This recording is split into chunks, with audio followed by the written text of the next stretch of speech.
Hey guys, we're back here and I'm here with the season finale of Death Battle. Alright guys, so I'm not gonna waste any more time because this is a 21-minute video. Alright guys, so let's see who's gonna win this season, this Death Battle. Let's go. I know it's a few hours late, but you know what? Better late than never.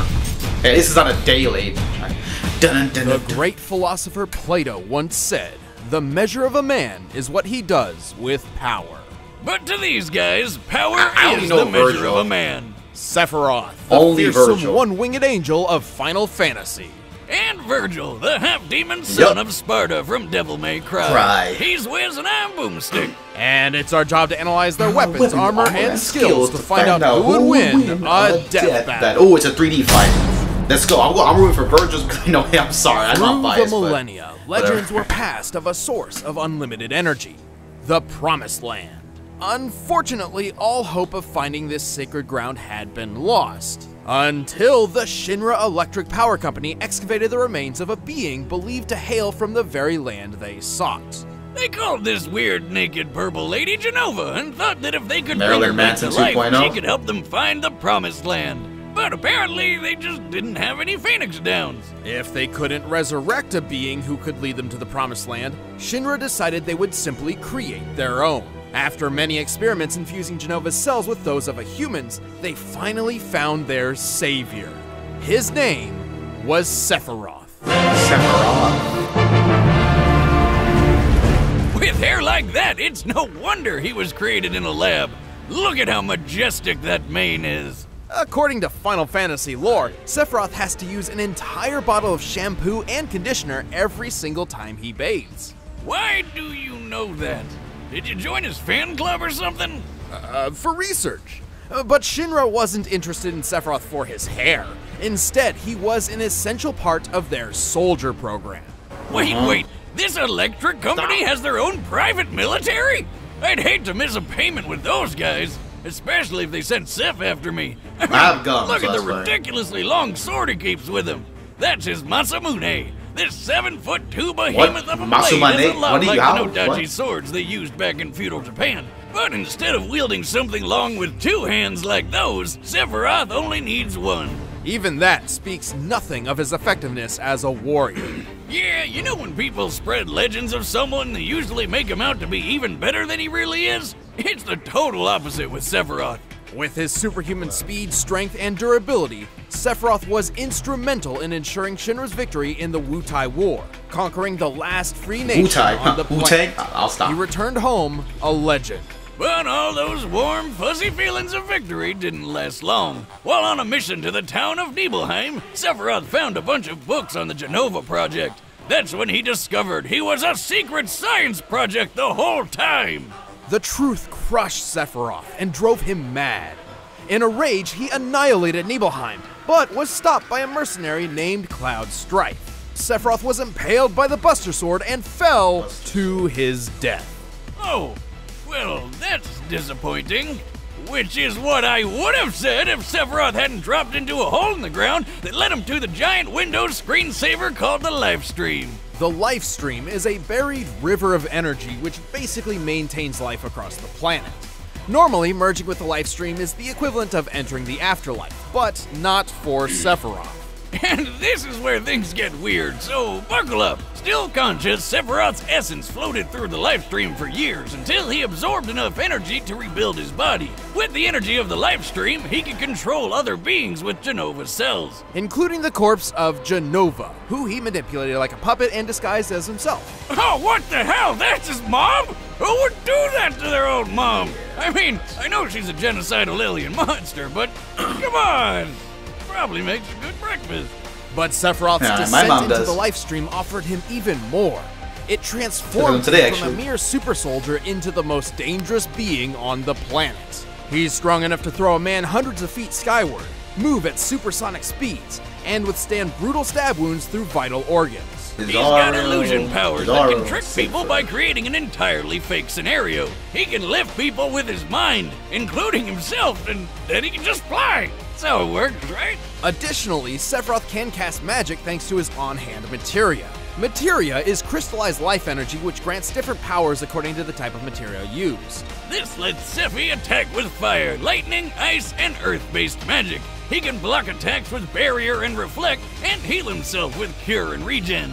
And ever since jumping into the life stream, he's had unlimited access to his magical powers. With his new godlike abilities, Sephiroth began a plan to stop mankind from drying up the planet's life force. That doesn't sound so scary. Does that mean he's an environmentalist, or...? But to do this, he decided to use black materia to summon a giant meteor to destroy the planet and absorb all of its life energy for himself. So like an opposite environmentalist, a planet vampire. I mean, we're talking about a guy who kicked a dude through solid concrete, murdered the crap out of a 30-foot serpent with a spike through the face, and tanked a dragon's flamethrower attack without even getting a teensy bit hurt.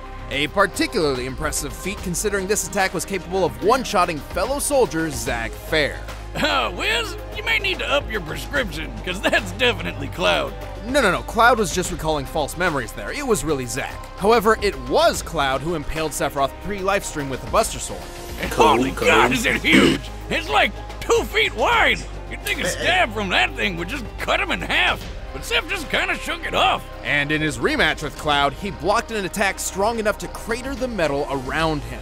Considering the diameter of the crater, the surface area of Sephiroth's feet, and assuming the most likely steel composition, I estimate this attack to equal nearly 1,600 tons of force. Sephiroth can use that wicked sword to stab and lift wannabe heroes by their ribcage, slice through skyscrapers, and shoot energy beams that can shred these huge Mako cannons. And from the life stream, Sephi figured out he could create new bodies or even take on other forms. These forms greatly resemble certain creatures found in Christian and Jewish mythology. He certainly looks the part when he goes into his ultimate form. Regardless, Sephiroth does possess a single black wing, a blatant symbol of his fall from grace. So basically Final Fantasy does everything it can to not be subtle. Just like Sephiroth's most devastating attack, Supernova, which decimates an entire solar system. Wait, if Seph is that powerful, how does anyone ever beat him? Don't get the wrong idea here. There's a lot of debate over how Supernova actually works, but I think it's pretty clear that Sephiroth isn't creating the explosion himself. Rather, he's transporting his foes to a specific point in time within an alternate dimension. Careful, Wiz, don't sell him short. Just look at it. When he uses the attack, reality literally crumbles away like glass. This is identical to the animation for certain summoned creatures. According to the official Crisis Core Complete Guide, summons draw their targets into their own space in order to attack, and this is no different. In the Dissidia fighting games, Sephiroth goes for the simple approach and opens a dimensional hole to the explosion. The attack is even described as sending destruction even into other dimensions. And if he could summon planet-busting meteors at will, why did he go through so much trouble to get the black materia, which literally summons meteors? That would explain why the supernova doesn't hurt him. He's not really there, just using those illusion powers of his. With all these powers, I can't believe Cloud and friends were able to take him down. He's not invincible, but he's damn powerful. Ever persistent, Sephiroth departed with a final, chilling promise. I will never be a memory. Why does he sound so bored? Alright, come on, Vergil. 2,000 years ago, a great mutiny transpired in the underworld. The demon warrior Sparta rebelled against his evil legendary master, Dark Mundus. Knight. To protect the world, Sparta did his best to seal the connection between hell and I Earth. love Don't Make Cry. But then Sparta got lonely. Or maybe it was just a sausage fest in there. Either way, he snuck out of hell long enough to knock up this chick named Eva. And she popped out a couple of awesome demon slayers. Yep. Nice choice. You may remember the younger of the two, Dante. Oh yeah, he fought that witch chick with the hair. But the eldest and potentially deadliest brother was the one and only Vergil. Vergil and Dante were rivals from birth. Dante was a goofball, Vergil was serious. Dante hated his being a demon, and Vergil loved it. It's that classic odd couple scenario. But then one fateful day, in an act of vengeance against the late Sparta, a group of rogue demons separated the two brothers and killed their mother. Vergil was believed to be dead. But in reality, Vergil survived and set out on his own path to seek his father's immense power for himself. And he's 100% equipped to be a butt-kicking demon slayer just like his pops. As a half-demon, Vergil can jump several times his own height, move at supersonic speeds, and heal himself quickly, kind of like that Wolverine guy. He can tough out getting stabbed through the lungs, intestines, the heart, body parts I'm pretty sure most people need. Not if my experiment has anything to say about it. You say something, Wiz? I said not if Vergil's abilities have anything to say about it. Well, sadly, for any human demon or human demon who gets in his way, Vergil also happens to carry some extra deadly weapons on hand, including a spiffy katana called Tomato. Yamato. It's said that this sword can cut through anything, even dimensions, and probably tomatoes. Actually, Yamato is the exact thing Sparta used to seal hell from Earth in the first place. Vergil's sword-fighting prowess draws from his Dark Slayer fighting style, which emphasizes teleportation, lightning-quick movements, and even quicker slashes straight from the sheath. This technique is directly influenced by Iai Jutsu, the real-life Japanese art of the quick draw. And thanks to Vergil's demonic powers, he can attack so fast the blade seems invisible. Yeah, the only thing better than fighting with one sword is fighting with 8! With Vergil's ghostly summoned swords, he can turn himself into a living Beyblade, fire them like a machine gun, or make it rain!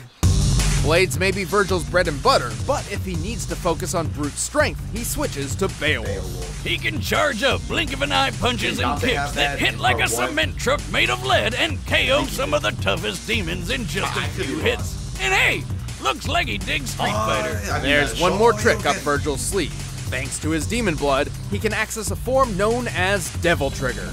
And this mode amplifies everything.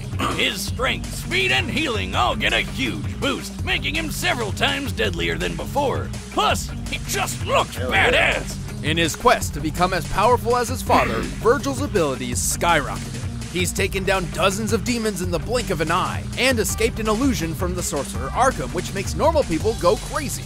But if anything's gonna show off what a son of Sparta can really do, it's pitting him against his bro. Sure, Vergil can easily avoid Dante's bullets, but why dodge them when you can spin your sword, line them all up, and fire them back? Like a boss. In the same battle, they briefly created a 12-foot diameter open space in a heavy rainstorm with nothing but their sword swings. On average, storms can fill a cubic foot space with as many as 30 raindrops. So, Vergil and Dante must have destroyed 108,000 raindrops in less than a second. Why can I do that? If Vergil can swing his sword that fast, I bet he'd make a killing mowing lawns, or chopping meat at the deli, or giving haircuts, or doing that thing where he chops bad guys to pieces so fast they don't even realize they're dead yet. Like when he fought Beowulf. The monster, not the weapon. And then he punched him so hard, he flew 55 feet up and hit the ceiling. When comparing Beowulf's size to Vergil, he appears to be as large as an elephant. Given what's available, this seems like our best measure of Vergil's strength, but there is one issue. The Devil May Cry series makes frequent use of slow motion to depict the absurdity of its characters, and this could be a similar case. So let's look at another slow-mo feat, the rainstorm fight. At one point, the rain freezes in place for about 2.5 seconds, as Vergil and Dante keep moving, indicating a 14,500% speed increase in real time. Applying the same degree to the Beowulf punch gives us an acceleration speed of about 4,882 feet per second. With that in mind, we can apply our previous data to deduce the maximum height sans ceiling, and determine Vergil's striking strength to be nearly 720 million newtons of force. That's a lot! It matches Vergil's incredible toughness, too. We already mentioned his super healing factor, but it's even more overpowered than you think. Vergil once got completely cut in half, but healed so fast that it's impossible to even notice. And his regeneration ability can be worn down. Yeah, that's how this weird jester guy beat him. But it takes a lot to pull off. And Vergil can always just use Yamato to hop through dimensions to get away if he wants. Sadly, Vergil never got to rule the demon realm like he wanted. Instead, the Demon King Mundus permanently transformed Vergil into his puppet, irreversibly manipulating his mind in the process. And then Dante kind of, exploded him. But 1 or 2 losses against someone who's basically goddamn Satan hardly makes him a weakling. Hell and Earth trembles before the power of Vergil. It'll be fun to fight with the Prince of Darkness. If my father did, I should be able to do it too.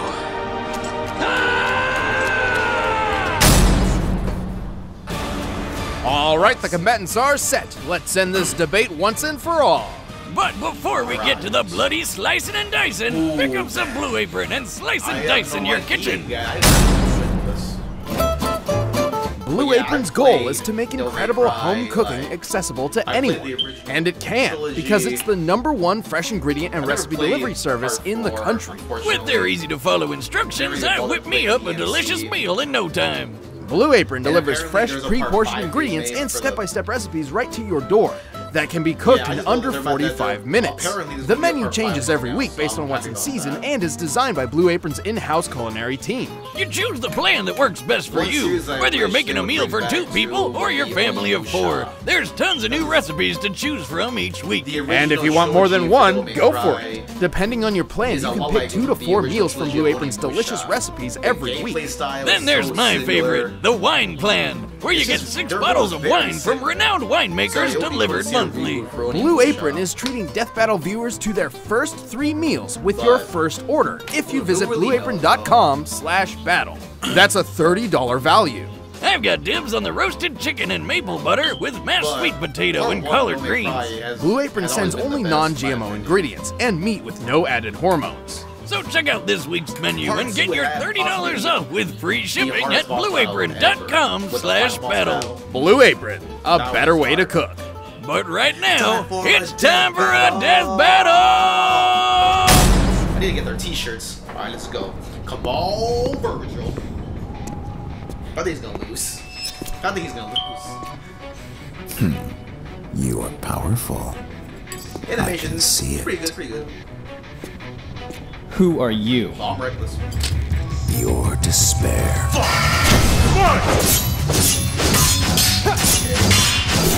5-minute fight.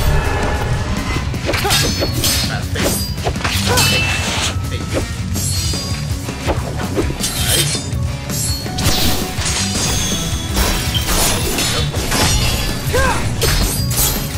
I'll take out a win.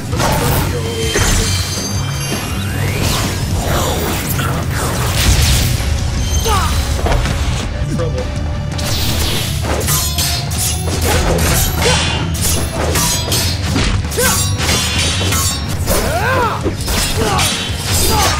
That's a long sword. Okay, you're strong. But are you fast enough? How about that? Don't move.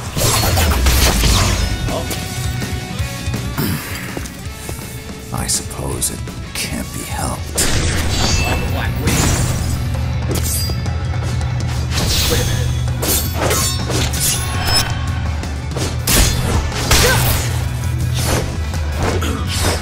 They're fake.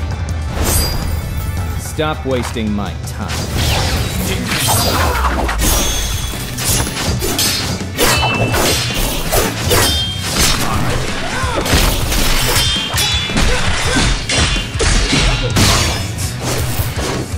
You're going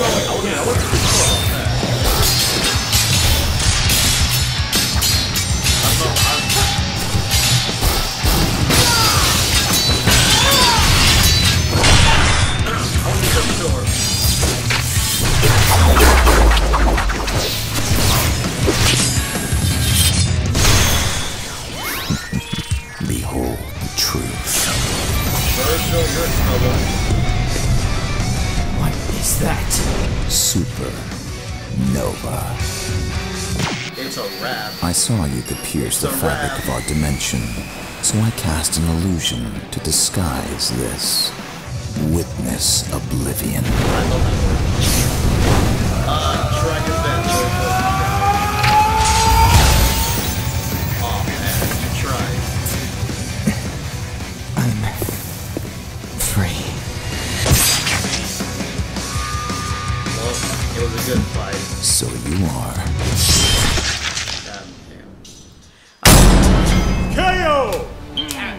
extra crispy. These two were extremely powerful swordsmen, but Sephiroth's cunning and stronger abilities led to his victory. Wait a minute, I thought the lore said Vergil's sword could cut through anything. Why didn't it cut through Sephiroth's sword? Yamato was a unique weapon, but its legend clearly exaggerated. On multiple occasions, it's clashed with Dante's blade and even a common rocket launcher without cutting through either, and sometimes requires an exuberant amount of force to cut through tougher material.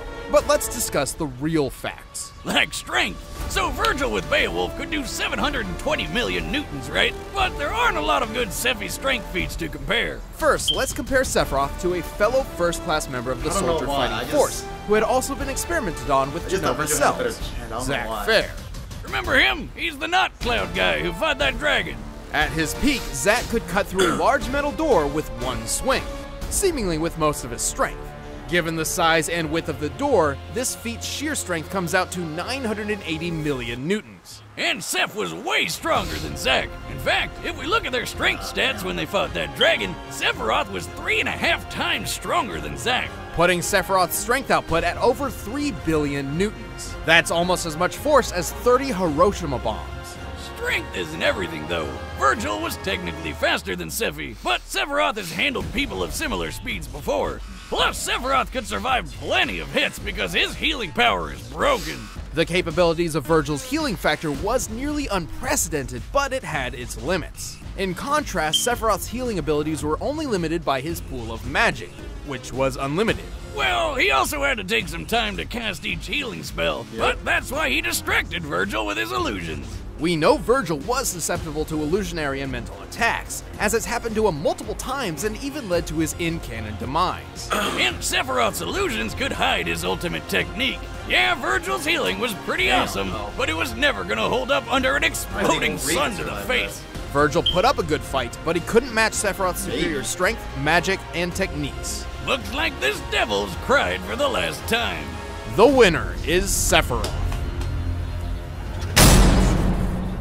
Hey, I'm Chad, I play Boomstick. I'm Ben, I play Wiz. If you want to get the fight music for this episode of Death Battle, just click the link in the description and you can pick it up on iTunes. You can get music from Thor vs. Wonder Woman, Naruto vs. Ichigo, a bunch of Death Battles. And if you want exclusive commentary on this episode, then click that box right over there in the corner. Thank you so much for joining us for Death Battle Season 4. We're excited to show you some awesome episodes next year in Season 5. Alright. Back February 5th. Alright. That's cool.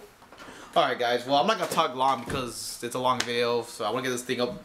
I want to edit this video and upload it as quick as I can, but let's talk about this a little bit. So, okay, so February 5th they're returning. All right, that's cool. So they're gonna get like a good month and a half off. All right, but yeah, I think I was a little biased because I only played Devil May Cry. Honestly, Final Fantasy never interested me. Like I actually played one for PS2, but it was just I didn't like it. I'm sorry. Like no disrespect to fans of Final Fantasy, but I just didn't like it. It just didn't interest me.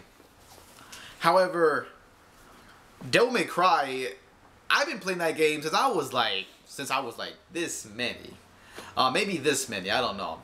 And I've been with that franchise for more than a decade now. I played the original trilogy. I just never played the part 4 or the reboot. I'm not gonna play that freaking reboot. And I played as Dante in like Marvel vs. Capcom, obviously. Play as in MVC Infinite. But I think that's why. It's just that franchise just never interested me. I'm sorry. But yeah, but it was a good fight though. I mean, I did want Vergil to win, but it is all good. Good.